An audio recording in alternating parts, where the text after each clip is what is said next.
Welcome to our Sayali fashion designer channel आणि मी आहे सायली। तर तुम्हा सर्वांचं आपल्या आजच्या नवीन अशा छानशा व्हिडिओमध्ये मी मनापासून खूप खूप स्वागत करते।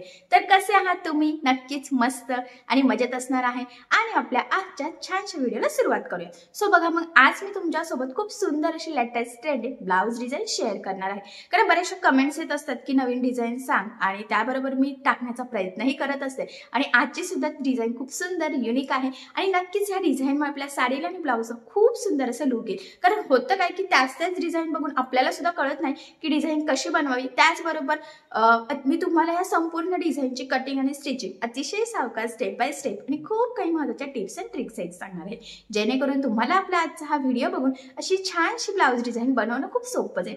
त्याचबरोबर खूप काही महत्त्वाच्या टिप्स सांगणार आहे फिनिशिंगसाठीच्या, तर त्या नक्की फॉलो करा। म्हणजे तुम्हाला ही डिझाइन फक्त बनवणंच नाही तर ती प्रॉपर फिनिशिंग सहित कशी बनवावी तर हे देखील सहजच लक्षात येईल। ठीक आहे, सो चला मग आता वेळ न घालवता आपण आपल्या आजच्या छानशा व्हिडिओला सुरुवात करूयात। आणि हा व्हिडिओ तुम्ही स्किप न करता पूर्ण नक्की बघा, जेणेकरून तुम्हाला आपला आजचा हा व्हिडिओ बघून अशी छानशी ब्लाउज डिझाइन बनवणं खूपच सोपी जाईल। ठीक आहे, पीसचा बॅकनेक मी इथे कटिंग करून घेतलेला आहे। त्याचबरोबर अस्तर आणि ब्लाउज पीस असं दोन्हींचा बॅकनेक कटिंग केलेला आहे। आणि साडीतला बघा पाव मीटर कपडा मी इथे काढून घेतलेला आहे आपल्याला डिझाइन बनवण्यासाठी। ठीक आहे, तर तो कपडा यूज करून छान अशी आपण डिझाइन बनवणार आहोत। तर डिझाइन बनवण्याच्या आधी मी तुम्हाला या बॅकनेकचे मेजरमेंट कसं आहे ते सांगते, जेणेकरून तुम्हाला तुमच्या साईजनुसार कशा पद्धतीने कटिंगसाठी मार्किंग करायची ते सहज लक्षात येईल। तर हे बघा, हा जो काही ब्लाउज आहे तर त्याची उंची आहे इथे बघा 12.5 इंच आणि 1 इंच मार्जिन, तसं टोटल आपण 13.5ला मार्किंग करून घेतलेली आहे। त्याचबरोबर बघा इथून टाकलेला आहे आपण 2.5 इंचाची गळारुंदी आणि 5.5 शोल्डर। त्याचबरोबर ह्या शोल्डरपासून खाली आपण 5.5 इंचाचा घेतलेला आहे मुंडा, 1.5ला मार्किंग करून बॅक साईडचा मुंड्याचा आकार देऊन घेतलेला आहे। आणि त्यानंतर बघा इथून टाकलेला आहे छातीचा चौथा भाग, तिथे छाती आहे 32 तर 32चा चौथा भाग होतो 8 आणि 2 इंच मार्जिन, तर असं टोटल 10ला मार्किंग करून हा बॅकनेक कटिंग करून घेतलेला आहे। ठीक आहे, तर आता सगळ्यात आधी आपण जो काही अस्तरचा बॅकनेक आहे त्यावर गळ्याची मार्किंग करून घेणार आहोत। तर बघा आता इथे तुमचा जो काही गळा असेल त्यामध्ये तुम्ही अर्धा इंच मार्जिन ॲड करायची आहे। तर बघा इथे मी 9ला मार्किंग केली, 8.5 गळा आहे, अर्धा इंच मार्जिन आणि 2.5ला म्हणजे गळारुंदीची मार्किंग करून ह्या पद्धतीने बॉक्स ड्रॉ केलेला आहे। त्यानंतर बघा तुमचा जो काही गळा असेल त्याचा आकार द्यायचा। तर बघा मी इथे पानगळ्याचा आकार देऊन घेतलेला आहे, हे बघा। ठीक आहे, तर आता जो काही आकार दिलेला आहे तर एक्झॅक्टली त्यावरच आपल्याला कटिंग करून घ्यायची आहे। आणि मी सांगते तुम्हाला जर इथे कॅनव्हास पेपर यूज करायचा असेल तर तुम्ही करू शकता, पण बिना कॅनव्हासचा सुद्धा आपण हा पानगळा तयार करू शकतो। ठीक आहे, त्यानंतर बघा आता जो काही ब्लाउजचा बॅकनेक आहे तो सरळ ठेवायचा आणि त्यावर आपल्याला अस्तरचा कटिंग केलेला गळ्याचा जो काही बॅकनेक आहे तो ठेवून घ्यायचा। आणि बघा सेंटरला एक पिन लावलेली आहे, त्याचबरोबर दोन्ही शोल्डरला सुद्धा व्यवस्थित पिन लावायची आणि ते व्यवस्थित ठेवायचं आहे। 5.5च त्यातलं अंतर राहिलं पाहिजे, लक्षात राहू द्या। ठीक आहे, त्यानंतर आता सगळ्यात आधी आपल्याला गळ्याच्या साईडला टीप मारून घ्यायची आहे। तर ही टीप मारताना साधारणतः आपल्याला इथे पाव इंचाचं मार्जिन ठेवून टीप मारून घ्यायची आहे। तर टीप मारताना जसा गळ्याचा आकार आहे व्यवस्थित त्याची काळजी घेत कडेकडेने टीप मारायची आहे, कारण की आपण टीप कशी मारतो त्यावरच आपला गळ्याचा आकार इथे डिपेंड आहे। कारण इथे आपण कॅनव्हास पेपर वगैरे काहीही यूज केलेला नाहीये, त्यामुळे ज्यावेळेस कॅनव्हास पेपर नसेल तेव्हा गळ्याच्या साईडला टीप मारताना अतिशय काळजीपूर्वक टीप मारायची आहे। हे बघा, तर गळ्याच्या साईडला आता इथे आपण टीप मारून घेतलेली आहे। त्यानंतर आता लगेचच बघा खालच्या साईडला आपण अर्धा इंचाचं मार्जिन ठेवून टीप मारून घ्यायची आहे।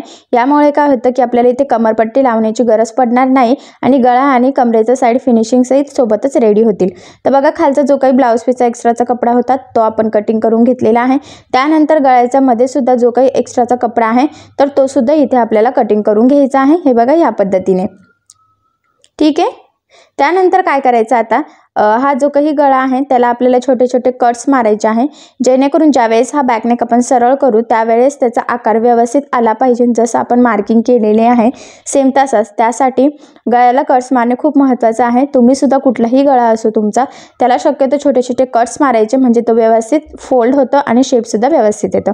त्यानंतर बघा आता हा बॅकनेक ह्या पद्धतीने आपल्याला सरळ करून घ्यायचा आहे आणि सरळ केल्यानंतर तो बघा गळ्याच्या साईडने व्यवस्थित प्रेस करायचा आहे, बघा ह्या पद्धतीने प्रॉपर बाहेर काढायचा आहे पार्ट। ठीक आहे, त्यानंतर काय करायचं सगळ्यात आधी आता आपल्याला इथे गळ्याच्या साईडला दाबटीप मारून घ्यायची आहे। आणि दाबटीप मारताना सगळ्यात महत्त्वाचं म्हणजे काळजी घ्यायची की जो काही अस्तरचा कपडा आहे तर तो वरती दिसणार नाही, जेणेकरून आपली ब्लाऊजची फिनिशिंग बिघडणार नाही आणि गळ्याची फिनिशिंगसुद्धा बिघडणार नाही. तर हा पॉईंटसुद्धा खूप महत्त्वाचा आहे, तर तो तुम्हीसुद्धा लक्षात पण ठेवायचा आहे आणि ब्लाऊज शिवताना फॉलोसुद्धा करायचा आहे. तर बघा व्यवस्थित थोडं थोडं पकडून एकसारखं कपडा व्यवस्थित बाहेर काढायचा आहे आणि मग तिथे दाबटीप द्यायची आहे. तर कपडा कमी जास्त होऊ देऊ नका, नाही तर पुन्हा गळ्याचा आकार चेंज होतो. तर इथे दाबटीप तुम्ही कशी देता त्यावर सुद्धा तुमचा गळ्याचा आकार डिपेंड असतो. तर बघा एकदम प्रॉपर अशी आपण इथे दाबटीप देऊन घेतलेली आहे आणि गळ्याचा आकार सुद्धा छान परफेक्ट आलेला आहे. ठीक आहे. त्यानंतर आता आपण लगेचच कमरेच्या साईडला सुद्धा दाबटीप देऊन घेऊयात. तर इथे सुद्धा दाबटीप देताना काळजी घ्यायची की जो काही अस्तरचा कपडा आहे तर तो वरती दिसणार नाही, जेणेकरून ब्लाऊजची बॅकनेकची फिनिशिंग बिघडणार नाही. तर हे बघा या पद्धतीने थोडं थोडं पकडून व्यवस्थित आपल्याला इथे दाबटीप देऊन घ्यायची आहे. तर इथे आता फायनली आपले कमरेच्या साईडला सुद्धा दाबटीप देऊन झालेली आहे आणि ह्या स्टेपमुळे आपल्याला बघा इथे कमरेच्या साईडला कमरपट्टीसुद्धा लावण्याची गरज नाही आहे. आता त्यानंतर काय करायचं आहे आपल्याला बघा, हे ह्या पद्धतीने अस्तर आणि ब्लाऊज पीसचा कपडा कडेकडेने आहे तसा एकमेकाला जॉईन करून घ्यायचा आहे. त्याचबरोबर टीप मारताना कुठेही आर्महोल वगैरे गोळा होणार नाही याची सुद्धा काळजी घ्यायची आहे तुम्ही, कारण की तो पॉईंट सुद्धा खूप महत्त्वाचा आहे. तर बघा, तर मग मी ज्या पद्धतीने थोडं थोडं पकडून व्यवस्थित ते जॉईन करून घेतलेलं आहे, सेम त्याच पद्धतीने तुम्ही सुद्धा करायचं आहे. ठीक आहे. तर बघा आता हे जॉईन झालेलं आहे. त्यानंतर काय करायचं, आता ब्लाऊज पीसचा जो काही एक्स्ट्राचा कपडा आहे तर तो आपल्याला इथे कटिंग करून घ्यायचा आहे. हे बघा या पद्धतीने व्यवस्थित कडेकडेने, आणि पुन्हा सांगते कटिंग करताना सुद्धा आपला मुंड्याचा शेप कुठेही चेंज होणार नाही याची सुद्धा काळजी घ्यायची आहे, कारण ब्लाऊज व्यवस्थित बसणं सुद्धा खूप महत्त्वाचं आहे. तर बघा मग ह्या पद्धतीने मी व्यवस्थित एक्स्ट्राचा ब्लाऊज पीसचा कपडा जो होता तर तो कटिंग करून घेतलेला आहे. त्यानंतर आता याला आपल्याला डिझाईन करायची आहे, पण डिझाईन करण्याच्या आधी काय करायचं, आता सगळ्यात आधी बॅक साईडला आपण टक्स टाकून घेऊयात, म्हणजे डिझाईन नंतर टक्स कसे ॲडजस्ट करायचं त्याचा प्रश्न राहणार नाही. तर बघा सेंटरपासून 4.5 आणि उभा जो टक्स आहे तर तो मी 4चा इथे मार्किंग करून घेतलेली आहे. ठीक आहे. त्यानंतर ह्या पद्धतीने तो फोल्ड करायचं आणि व्यवस्थित तिरका टक्स इथे टाकून घ्यायचा आहे बघा, आणि डबल टिपसुद्धा द्यायची आहे ह्या पद्धतीने, आणि खाली लॉकसुद्धा करून घ्यायचा आहे, जेणेकरून ते लवकर ओपनसुद्धा होणार नाही आणि ब्लाऊज पीसवरती तरंगणार पण नाही आणि तो व्यवस्थित फिटिंगला सुद्धा बसेल. तर बघा सेम त्याच पद्धतीने दुसऱ्या साईडचा टक्ससुद्धा इथे आपण टाकून घेतलेला आहे. ठीक आहे. आता दोन्ही साईडचे टक्स टाकून झालेला आहे, तर जो काही बेसिक बॅकनेक आपला जसा असतो तसा तयार झालेला आहे बघा. ठीक आहे. त्यानंतर बघा आता हा साडीचा कपडा मी घेतलेला आहे, तर तुम्हाला जेवढं साईजचं ॲक्च्युली इथे आता आपण फ्रिल तयार करून घेणार आहोत, तर तुम्हाला जेवढी रुंदी पाहिजे आहे त्यानुसार तुम्ही याचा कपडा कट करून घ्यायचा आहे. तर बघा मी इथे एवढ्या रुंदीचं ते कटिंग करून घेतलेलं आहे, कारण की ते डबल फोल्ड करून तर 1 इंच तर होईलच, म्हणजे 1पेक्षा थोडं जास्तच होणार आहे. साधारणतः हे रुंदी याची 3 इंच असणार आहे. ठीक आहे. तर बघा आता या 2 पट्ट्या आपण तयार केलेल्या आहे, कमी पडायला नको त्यामुळे. त्यानंतर ह्या पद्धतीने ते फोल्ड करायचं आहे बघा, आणि कडेकडेने आपल्याला इथे टीप मारून घ्यायची आहे. तर हे साधारणतः 1 ते 1.25 इंचाचं तरी रुंदी त्याची होणार आहे डबल फोल्ड केल्यानंतर. ठीक आहे. तर बरोबर ह्या पद्धतीने थोडं थोडं पकडून बघा टीप मारून घ्यायची आहे. तर तुमच्या लक्षात आलेलं असेल थोडं किंचितसं मार्जिन सोडून आपण इथे टीप मारतोय साईडला बघा. तर ही जी काही पूर्ण पट्टी आपण कट करून घेतलेली आहे तर पूर्ण पट्टीला आपल्याला इथे टीप मारून घ्यायची आहे. आणि टीप मारून झाल्यानंतर काय करायचं, आता बघा ही जी काही पट्टी आहे तर ती आपल्याला सरळ करायची. तर बघा मी इथे स्क्रूड्रायव्हरचा वापर करून ती सरळ करून घेते. तर इथे तुम्ही सुई वगैरे सुद्धा यूज करू शकतात, पण ही काही खूप बारीक अशी नॉट नाही आहे, त्यामुळे मग ही स्क्रूड्रायव्हरने सुद्धा इझिली होते बघा, त्यामुळे मग मी त्यांनी केलेली आहे. ठीक आहे. त्यानंतर बघा जी काही आपली टीपची घडी आहे ना तर ती बरोबर सेंटरला येईल अशा पद्धतीने ठेवून ते प्रेस करून ती पट्टी आपल्याला सरळ करून घ्यायची आहे.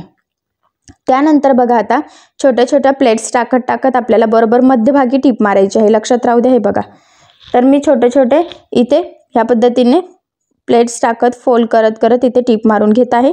हे बघा, तर ही जेवढी काही पट्टी आहे तर तेवढं पूर्ण पट्टी आपण आता सेम ह्याच पद्धतीने छोटे प्लेट्स टाकत बरोबर मध्यभागी एक टीप मारून घेणार आहोत.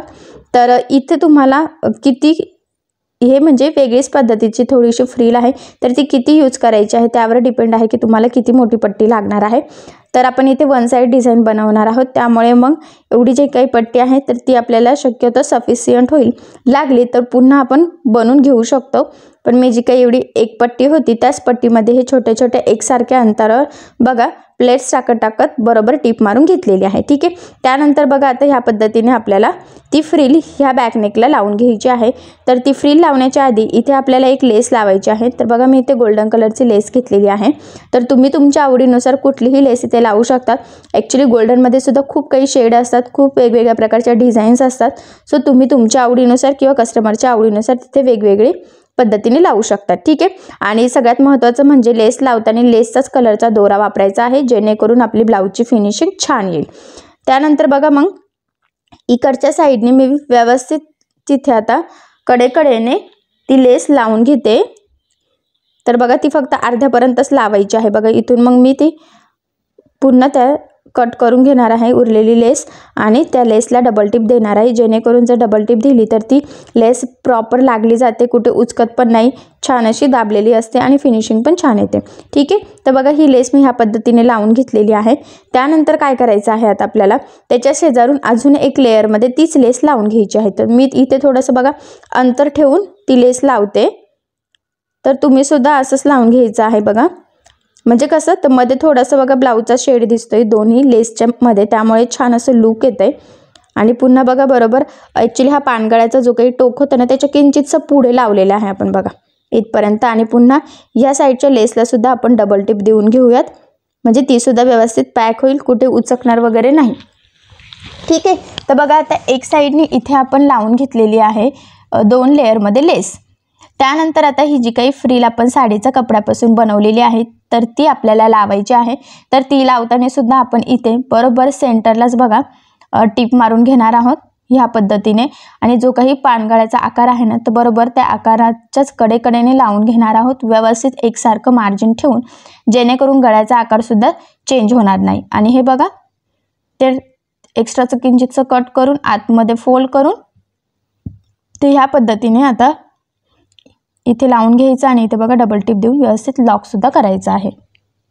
तर बघा आता ही फ्रिल लावून झाल्यानंतर बरोबर त्या फ्रिलच्या मध्यभागी आपण लेस लावून घेणार आहोत. तर इथे मी सेम जी आपण दुसऱ्या साईडला म्हणजे एका साईडला 2 लेअरमध्ये लेस लावलेली आहे ना तर ती यूज केलेली आहे, म्हणजे व्यवस्थित मॅच होईल आणि ती डिझाईनला पण छान लुक येईल.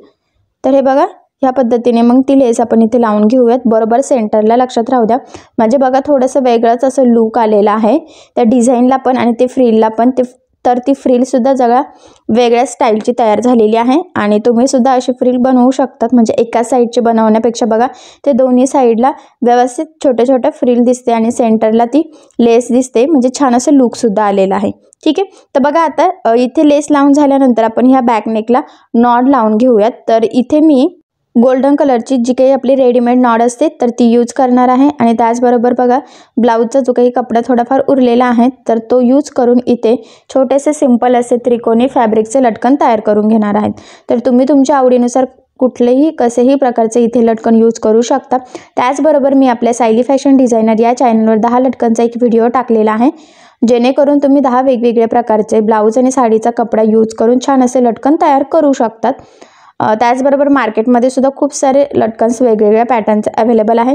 सो तुम्हाला वाटत असेल तर तुम्ही ते सुद्धा लावू शकतात. तर तुमच्या आवडीवर आहे तुम्हाला कसे लावायचे आहे ते, किंवा तुमच्या कस्टमरच्या. ठीक आहे. तर बघा इथे कस्टमरला सिंपल असे पाहिजे होते तर मी इथे सिंपल असे लटकन तयार करून घेतलेले आहे. त्यानंतर काय करायचं आहे आता बघा, आता ही नॉड आपण इथे बॅकनेकला लावून घेऊयात. तर साधारणतः 2.5 ते 3 इंच खाली आपल्याला ती नॉड लावायची असते. तर ती लावताना व्यवस्थित 2-3 टिपा मारून लॉक करून घ्यायची आहे. आणि बघा त्याच्या शेजारी सुद्धा एक टिप मारून घेतलेली आहे आपण. आता त्यानंतर काय करायचं आहे बघा, हीच मार्किंग आपल्याला दुसऱ्या साईडला सुद्धा करून घ्यायची आहे, जेणेकरून दोन्ही पण व्यवस्थित एकाच लेवलमध्ये लागल्या जातील, कुठेही काही कमी जास्त व्हायला नको त्यासाठी. हे बघा ठीक आहे. सेम मार्किंग करायची आणि फ्रिलच्या खाली बघा इथे मार्किंग केली आणि तिथेच फ्रिलच्या खाली बरोबर ती नॉड आपल्याला लावून घ्यायची आहे. बघा 2-3 टिपा मारून व्यवस्थित पॅक करून घ्यायची आहे. ठीक आहे. तर बघा इथे तुम्ही बघू शकतात आपली ही नॉडसुद्धा परफेक्ट अशी व्यवस्थित लावली गेलेली आहे. तर इथे मी तुम्हाला बांधून पण दाखवते ती नॉड. तर इथे बघा आपला हा बॅकनेक पूर्ण छान असा डिझाईन सहित रेडी झालेला आहे. तर ह्या बॅकनेकमुळे आपल्या ब्लाऊजला कसं लुक येतं तर ते मी तुम्हाला दाखवते. म्हणजे तुम्हाला सुद्धा या बॅकनेकमुळे तुमच्या ब्लाऊजला कसं लुक येईल ते जरा लक्षात येईल आणि तुम्हाला आयडिया पण येईल की कुठल्या ब्लाऊजवर ही डिझाईन तुम्ही करू शकतात. तर बघा मग फायनली हा ब्लाऊज आपला पूर्ण स्टिच करून झालेला आहे. तर हा प्रिन्सेस ब्लाऊज आहे. तर प्रिन्सेस ब्लाऊजचं कटिंग आणि स्टिचिंगचे बरेचसे व्हिडिओ आपल्या सायली फॅशन डिझायनर या चॅनलवर अवेलेबल आहे. कोणाला बघायचं असेल तर तुम्ही बघू शकतात. तर हे बघा आता खूप सुंदर असं लुक आलेलं आहे या बॅकनेकमुळं आणि खूप छान अशी ही डिझाईन आपण तयार करून घेतलेली आहे. लेटेस्ट ट्रेंडिंग आणि काठ पण कमी होता, त्यामुळे बघा साडीचा कपडा वापरून खूप छान अशी वन साईड फ्रिल स्टाईलची न्यू स्टाईलची आपण ही बॅकनेकची डिझाईन तयार करून घेतलेली आहे. तर अशी डिझाईन तुम्ही सुद्धा शिवून बघा. एकदम सोपी पद्धत आहे आणि तुम्हालाही हा व्हिडिओ बघून सहज अशी डिझाईन बनवता येईल, एवढी सोपी पद्धत आहे याची. तर मी तुम्हाला हे म्हणजे या डिझाईनची कटिंग आणि स्टिचिंग अतिशय सावकाश स्टेप बाय स्टेप सांगितलेले आहे. त्याचबरोबर ही डिझाईन बनवता बनवता नुसतं डिझाईन बनवणंच नाही तर डिझाईन फिनिशिंग सहित कशी बनवली गेली पाहिजे यासाठी सुद्धा खूप काही टिप्स सांगितलेल्या आहेत. तर त्या तुम्ही सुद्धा नक्की फॉलो करून ही डिझाईन शिवून बघा आणि जर तुम्हाला काही प्रॉब्लेम आला तर मला कमेंट करून नक्की कळवा. मी तुमच्या प्रश्नाची उत्तरं देण्याचा नक्कीच प्रयत्न करेन. ठीक आहे. तर तुम्हाला आपला आजचा व्हिडिओ कसा वाटला हे मला कमेंट करून नक्की कळवा. त्याचबरोबर आपली डिझाईन आवडली असेल तर व्हिडिओला लाईक करायला विसरू नका आणि जर तुम्ही आपल्या चॅनलवर नवीन असाल आणि अजून चॅनलला सबस्क्राईब केलेलं नसेल तर सबस्क्राईब नक्की करा आणि ज्या वेळेस तुम्ही सबस्क्राईब कराल त्यावेळेस त्यासमोरील बेल आयकॉन ही नक्की प्रेस करा. त्यामुळे काय होईल, जेव्हा मी नवीन व्हिडिओज टाकेल त्याचं नोटिफिकेशन तुम्हाला तुमच्या मोबाईलवर येईल. Okay, thank you.